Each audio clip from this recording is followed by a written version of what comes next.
Apa hikmah yang bisa kita petik di balik cerita dakwah Nabi Muhammad SAW di Taif ini? Hikmah yang bisa kita petik. Ahlan bikum di balik podcast. Seperti biasa kita masih ngobrol dari Tarim, dan kali ini kita masih ditemani oleh beliau Al-Ustadz As-Sayyid Muhammad Maulaidid bin Jindan. Sehat Habib? Alhamdulillah. Masya Allah, Alhamdulillah masih diberikan kesehatan sampai saat ini untuk bisa belajar bareng mentoladani sirah Nabi Muhammad SAW. Tadi kita ngobrolnya apa aja, lupa nah. Nah, itu yang mana ya, lupa juga. Untuk halaqah kali ini Habib kita masih mentoladani perjuangan dakwah Nabi Muhammad SAW yang pada saat itu beliau ini ke Taif ya. Apa latar belakang sebab dakwah Nabi Muhammad SAW untuk dakwah ke Taif? Alhamdulillah, wassalatu wassalamu ala sayyidina Rasulillah Sayyidina Muhammad bin Abdillah wa ala alihi wa sahbihi wa man walah. Amma ba'du. Sebab yang menyebabkan Nabi Muhammad SAW berdakwah ke kota Taif ada dua sebab. Sebab yang pertama, orang-orang Mekah ini mengeluarkan Nabi Muhammad, Diusir itu. diusir. Yang sebab kedua, itu sebab yang lebih agung, Nabi Muhammad ingin menyampaikan ajaran Allah Subhanahu wa taala ke kota Taif. Nabi Muhammad ingin mengkoneksikan mereka dengan Allah, menghubungkan mereka dan mengikat mereka dengan Allah Subhanahu wa taala. Dan bukanlah tujuan Nabi Muhammad kekuasaan ataupun tujuan politik ataupun harta ataupun kerajaan, bukan. Yang Nabi inginkan hanyalah menyampaikan mereka kepada Allah, sebagaimana Allah Subhanahu wa taala berfirman, menyuruh Nabi Muhammad untuk mengajak semua orang kepadanya, hanya kepada Allah, tidak kepada selain Allah. Allah berfirman, "Qul hadhihi sabili ad'u ilallahi ala basiratin ana wa man ittaba'ani." Gitu.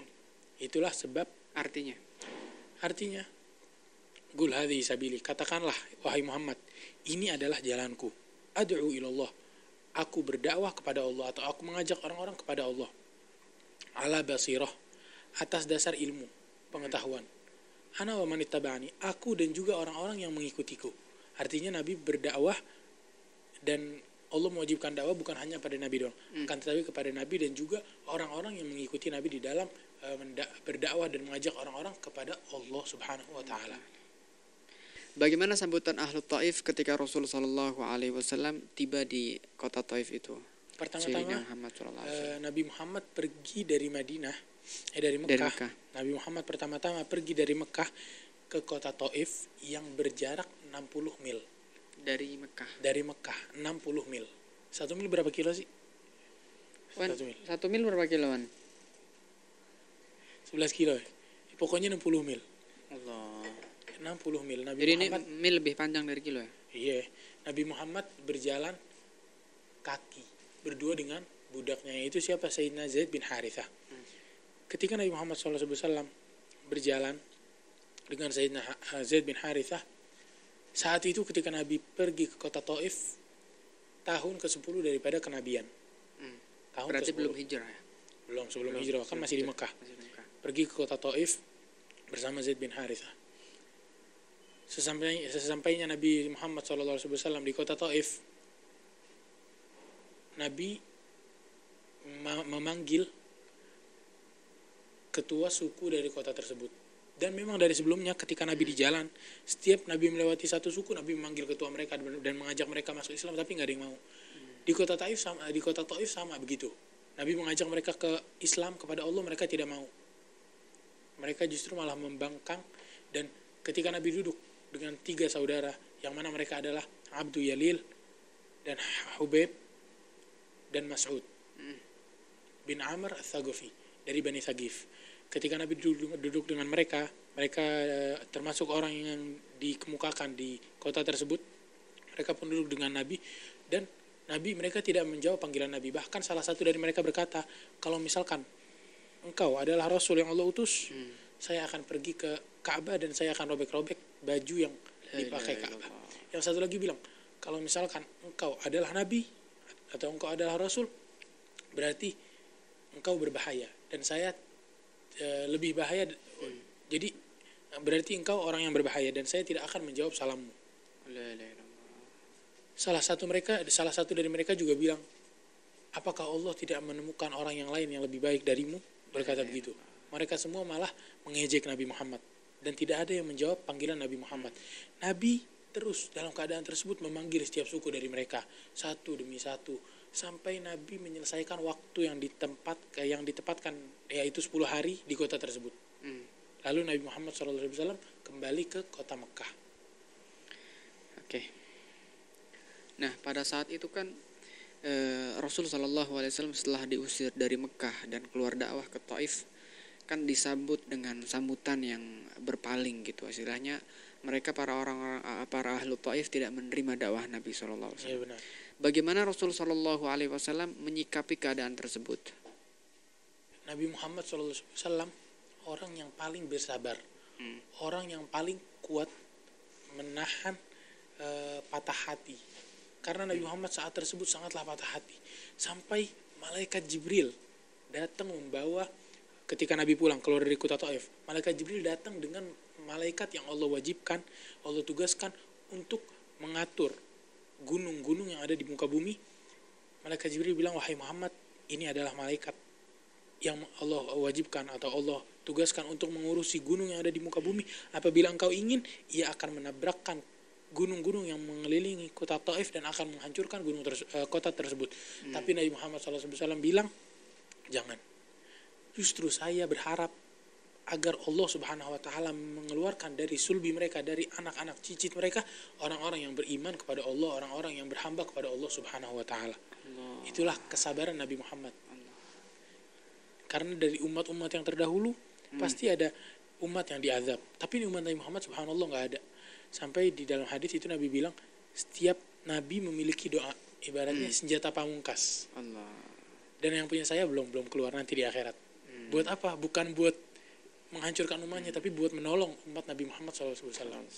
Dalam keadaan seperti itu beliau masih berharap.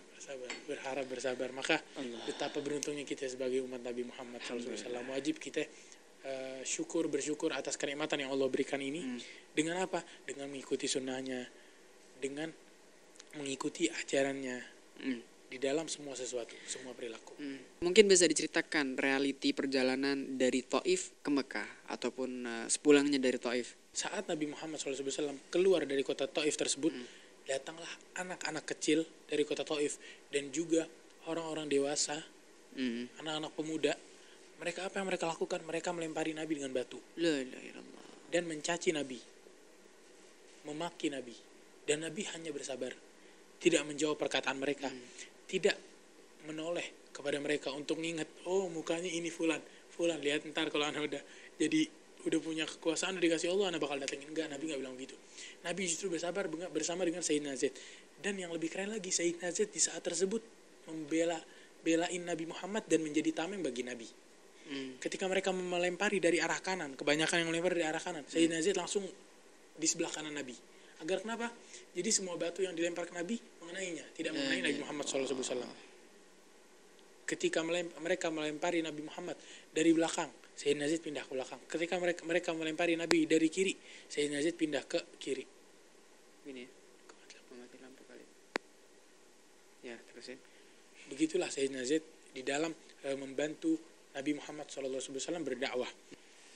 Lalu ketika Nabi pulang dari kota Taif, Nabi Muhammad SAW berhenti di suatu tempat dan berdoa doa yang ma'ruf, yang masyhur.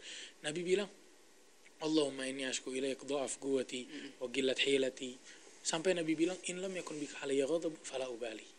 Ya Allah, apabila engkau tidak murka atasku, engkau tidak marah padaku, aku tidak peduli apa yang mereka lakukan kepadaku. Aku tidak peduli mereka berpaling dariku. Yang penting engkau ridho. Jadi yang di pikiran Nabi Muhammad hanya keridhaan Allah Subhanahu Wa Taala. Lalu Nabi melewati suatu perkebunan dan Nabi duduk singgah di dekat perkebunan tersebut. Maka orang yang memiliki kebun tersebut berkata kepada budak mereka, pergilah dan berikan orang tersebut makanan atau minuman yang kita miliki. Ketika diberikan, Nabi berkata ketika ingin memakan makanan tersebut, Bismillah. Lalu orang ini bingung. Budak ini yang dikirim, dia bingung. Dia mengatakan Bismillah. Lalu Nabi berkata, engkau dari mana? Dia berkata, aku dari kota yang bernama Nainawa. Maka Nabi Muhammad SAW berkata itu adalah kota seorang soleh yang bernama Yunus bin Matta. Dia berkata, bagaimana engkau bisa mengetahuinya? Nabi bilang, dia dahulu adalah nabi dan aku juga nabi. Maka orang tersebut mencium kening Nabi Muhammad, mencium tangan Nabi Muhammad, mencium kedua kaki Nabi Muhammad. Orang yang mengutus mereka, pemilik budak tersebut, bingung apa yang dilakukan dengan budak kita ini. Lalu ketika budak kembali, dia berkata, ini ada bukan orang biasa, ini adalah nabi begini dan begitu. Akan tetapi mereka tidak menjawab panggilan Nabi untuk masuk Islam. Nabi Muhammad SAW setelah itu pergi lagi, dan sampai cerita yang tadi, datang malaikat Jibril sama satu malaikat, terus Nabi jalan lagi sampai singgah di suatu tempat dekat Mekah, di tempat yang banyak pohon korma. Nabi singgah di tempat tersebut, lalu Allah mengutus jin. Ketika manusia tidak beriman, Allah mengutus jin untuk beriman kepada Nabi Muhammad SAW. Maka datang jin tersebut untuk beriman, sebagaimana diceritakan di dalam Al-Quran. Qul uhiya ilayya annahu istama'a nafarun minal jinni faqalu inna sami'na qur'anan 'ajaba yahdi ila rusydi fa'amanna bihi wa lan nusyrika bi rabbina ahada, sampai akhir surat. Allah menceritakan tentang jin yang beriman kepada Nabi Muhammad. Apa hikmah yang bisa kita petik di balik cerita dakwah Nabi Muhammad SAW di Taif ini?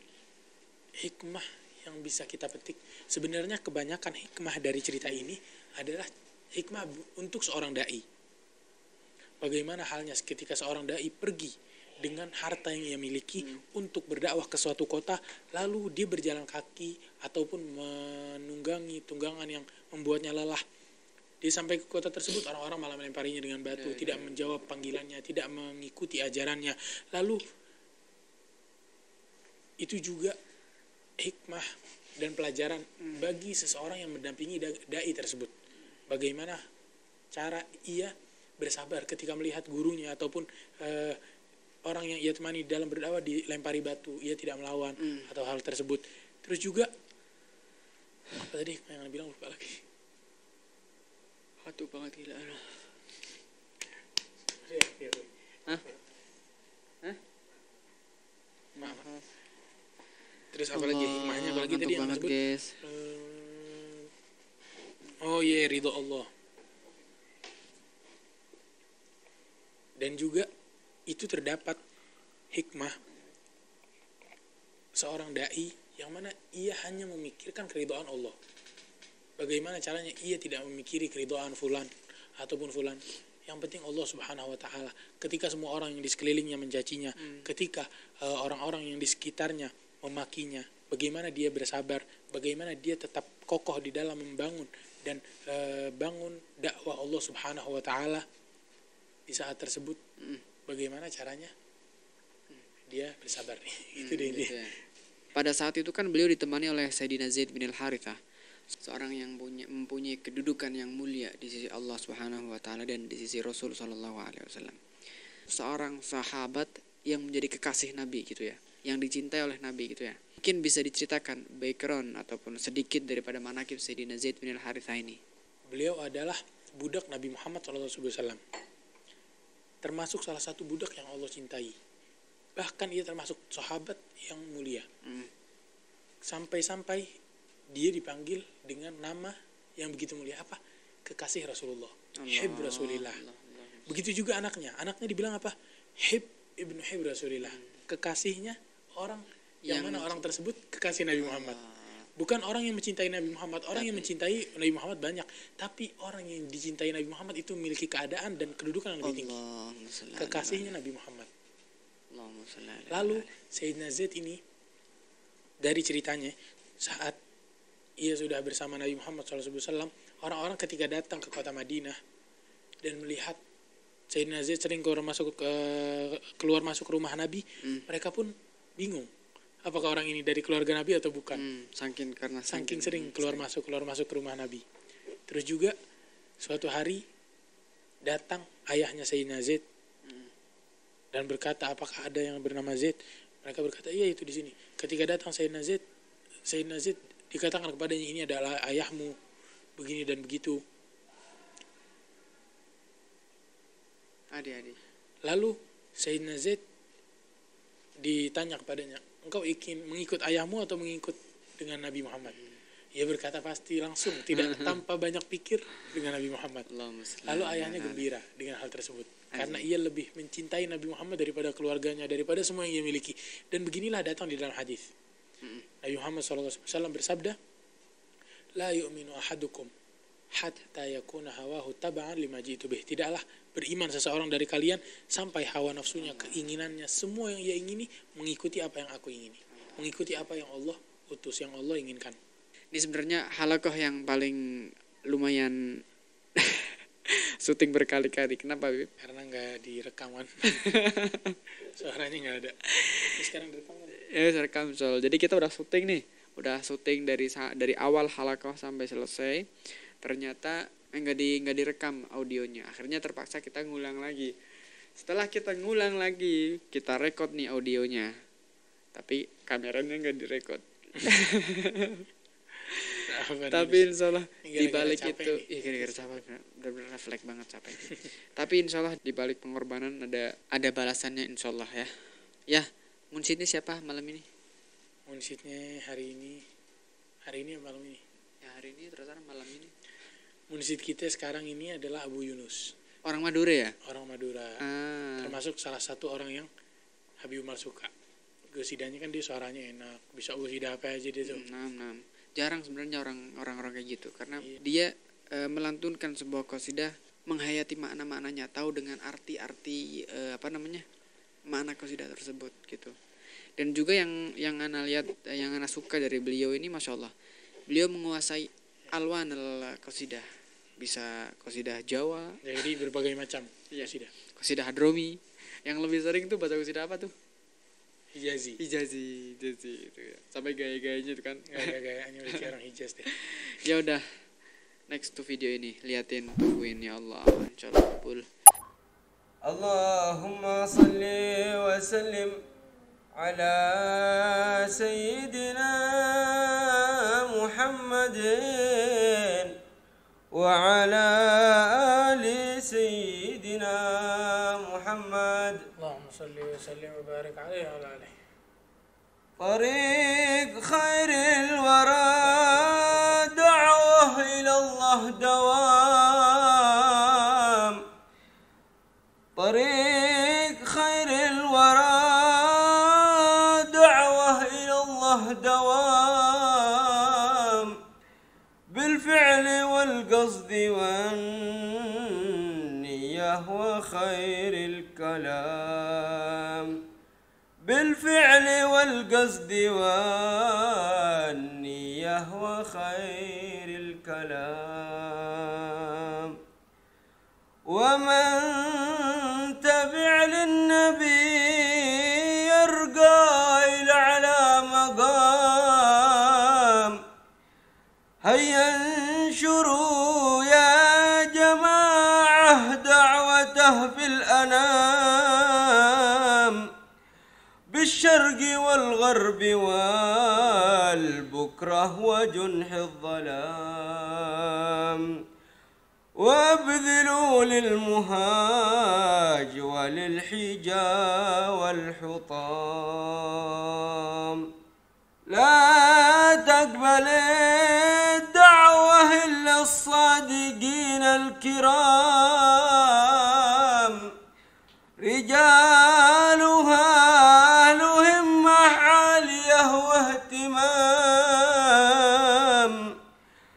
يقفون سعي النبي إمام بعده إمام.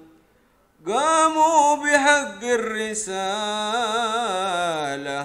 والهدى أحسن قيام. ومن تبعهم سعيد ينال فوق المرام. في الدار هذه وفي البرزخ ودار السلام.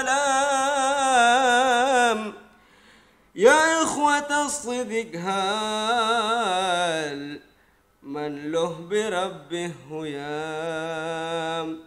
يشتاق قربه ورفقة خير كل الأنام.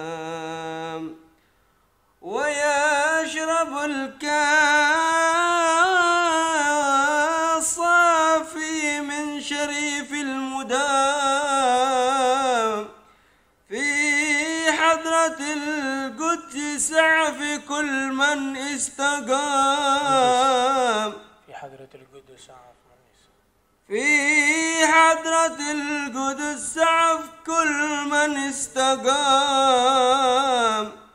هيا السرى نلحق ركب الثقات العظام تأملوا نظم قولي واسمعوا للكلام والختم صلوا على من به يزول الظلام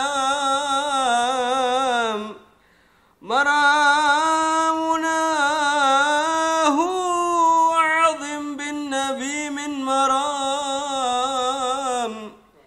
عليه من ربنا أزكى الصلاة والسلام والآل والصحب من ساروا بأحسن نظام ومن تبعهم إلى يوم اللقاء والقيام طريق خير الورى دعوة إلى الله دوام بالفعل والقصد والنية وخير الكلام بالفعل والقصد والنية وخير الكلام. Masya Allah, tarik khairil wara dakwah ilallah dawam. Tahu nggak qasidah siapa ini? Oke, Sayyidil Habib Umar. dakwah, bahas masalah dakwah. Ente memang sebelum datang ke Tarim ini ada bakat ya untuk munsyid ya? Musik Indonesia yang terkenal nih, artis Tarim. Kalau bakat sih nggak terlalu, tapi karena disuapin sama qasidah, karena bi'ah yang ana jalani di situ bi'ah munsyidin. Jadi Ya ini apa artinya? Lingkungan. lingkungan. Jadi kita dari kecil, kita saudara atau kita sepupuan itu sudah disuruh suka, dipaksa untuk suka qasidah. Ahsan, ntar kita bahas halakoh khos gitu untuk cerita tentang mulai pertama ente jadi tertarik untuk munsyid nih kayak apa gitu ya Ahsan ya. Ya insya Allah kita ketemu di halakoh berikutnya bersama munsyid-munsyid yang gak kalah menarik dari tamu-tamu sebelumnya.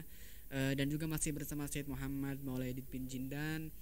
Tentunya masih ngobrol dari Tarim ya. Kalau kalian suka dengan video ini pastikan auto subscribe, like, share, komen, dan aktifkan notifikasinya biar gak ketinggalan video-video yang baru dari Santri Adi Official. Salam kreatif, subhanaka Allahumma wa bihamdika asyhadu an la ilaha illa anta astaghfiruka wa atubu ilaik.